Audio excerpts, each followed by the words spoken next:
बिस्मिल्लाहिर्रहमानिर्रहीम। अस्सलामुअलैकुम वरहमतुल्लाहि वबरकातुहू। हज़रत यूनुस अलैहिस्सलाम का किस्सा। हज़रत यूनुस अलैहिस्सलाम शहर नैनवा में पैगंबर बनाकर भेजे गए।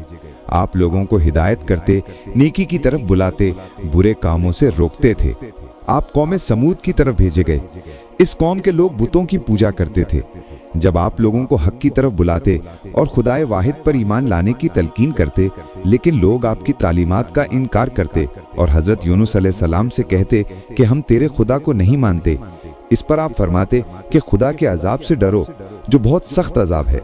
लोग आपकी बातें सुनकर आपका मजाक उड़ाते और आपकी राह में रुकावटें खड़ी करते।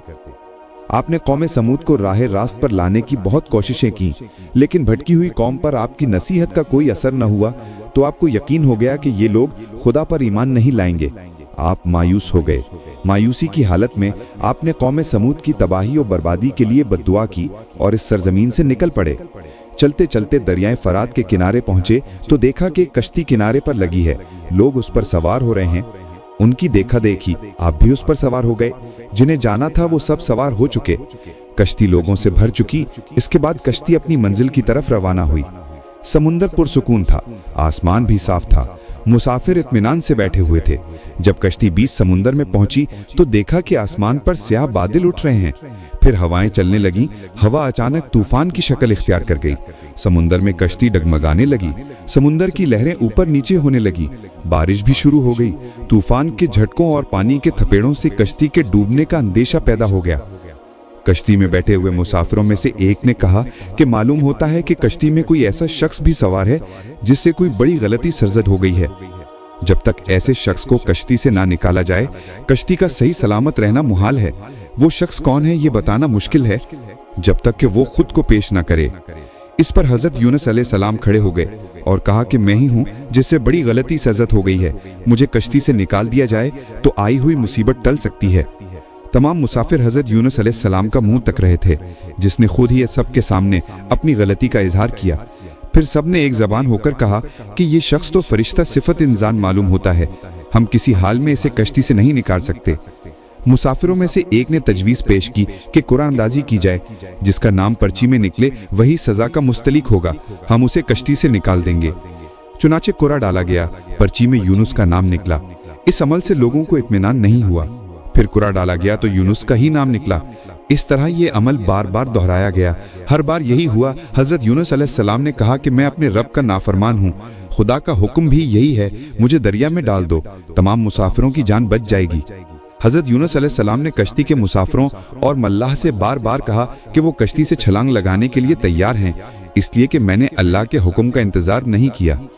आखिरकार कश्ती के मुसाफिरों और मल्लाह ने मान लिया और हज़रत यूनुस अलैहिस्सलाम को दरिया में फेंक दिया। दरिया में एक मछली हज़रत यूनुस की तरफ बढ़ी और निगल गई। अल्लाह ने मछली से कहा कि ये तेरी खुराक नहीं है, ये तेरे पेट में अमानत है जिसे वापस करना है। चुनांचे आप मछली के पेट में अंधेरे में रहे, अल्लाह का जिक्र करते रहे और मुआफ़ी तलब करते रहे।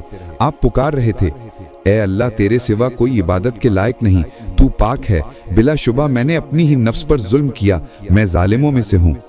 अल्लाह ने आपकी पुकार सुन ली। आप मछली के पेट में महफूज रहे। मछली ने दरिया के किनारे पर उगल दिया। जब आप मछली के पेट से बाहर आए तो बहुत कमजोर और नढाल थे। आपने खुली फिजा में सांस लिया और अल्लाह का शुक्र अदा किया। अल्लाह ने हज़रत यूनुस से फरमाया कि अगर तू मछली के पेट में मेरी पाकी बयान ना करता तो निजात हासिल ना करता। जिस जगह पर मछली ने आपको उगला था वहाँ कोई दरख्त न था, ना कोई साया, धूप ही धूप थी, गर्मी भी ना काबिल बर्दाश्त थी।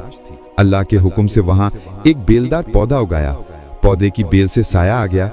आप साए तले बैठ गए और अल्लाह का जिक्र करने लगे। कहा जाता है कि आपके पास एक हरनी आती थी और अपना दूध पिला जाती थी। अल्लाह ताला फरमाता है, हमने बगैर घास की जमीन पर डाल दिया और वो बीमार था, और हमने बेलदार दरख्त उगाया और हमने उसको 1 लाख आदमी की तरफ भेजा, बल्कि उससे भी ज्यादा। फिर वो लोग उन पर ईमान लाए। मुल्क नैनवा छोड़ देने के बाद आपकी कौम आपको बहुत ज्यादा याद करने लगी। आपके निकल जाने के बाद पछताने लगी। लोगों ने महसूस किया कि आप नबी थे और हिदायत के लिए आए थे। लोगों ने अल्लाह से मुआफ़ी तलब की और वो हज़रत यूनुस अलैहिस्सलाम की आमद का इंतज़ार करने लगे। लोगों ने इकरार किया कि हम अल्लाह पर ईमान लाए, اور اس بات پر بھی کہ یونس علیہ السلام اللہ کے بھیجے ہوئے نبی ہیں اور آپ کے لائے ہوئے پیغام پر یقین رکھتے ہیں اور یونس علیہ السلام کی تصدیق کرتے ہیں۔ اور قوم کے لوگ ایک دوسرے سے کہنے لگے کہ حضرت یونس علیہ السلام ہمارے درمیان آ جائیں تو ہم سب ان کی تعظیم کرنے لگیں گے اور ان کے حکم پر عمل کریں گے۔ اللہ نے حضرت یونس علیہ السلام کو حکم دیا کہ وہ قوم کی طرف جائیں اور اللہ کا پیغام سنائیں اور انہیں برائی سے روکیں، نیکی کی طرف بلائیں، لوگوں کو آپس میں ایک دوسرے سے اچھا سلوک کرنے کی تلقین کریں۔ چنانچہ اللہ کے حکم پر جب آپ اپنی قوم کی طرف لوٹ آئے تو قوم نے خوشی و مسرت کا اظہار کیا، آپ علیہ السلام کی آمد پر اللہ کا شکر ادا کیا۔ واپس آ کر حضرت یونس علیہ السلام نے تبلیغ شروع کر دی اور ہدایت دینے لگے کہ برے کاموں سے دور رہیں، ضرورت مندوں کی مدد کریں، بھوکوں کو کھانا کھلائیں، ننگوں کو کپڑا پہنائیں، کسی کے ساتھ برا سلوک نہ کریں۔ آپ سے اگلے ویڈیو میں پھر ملاقات ہوگی، تب تک کے لیے خدا حافظ۔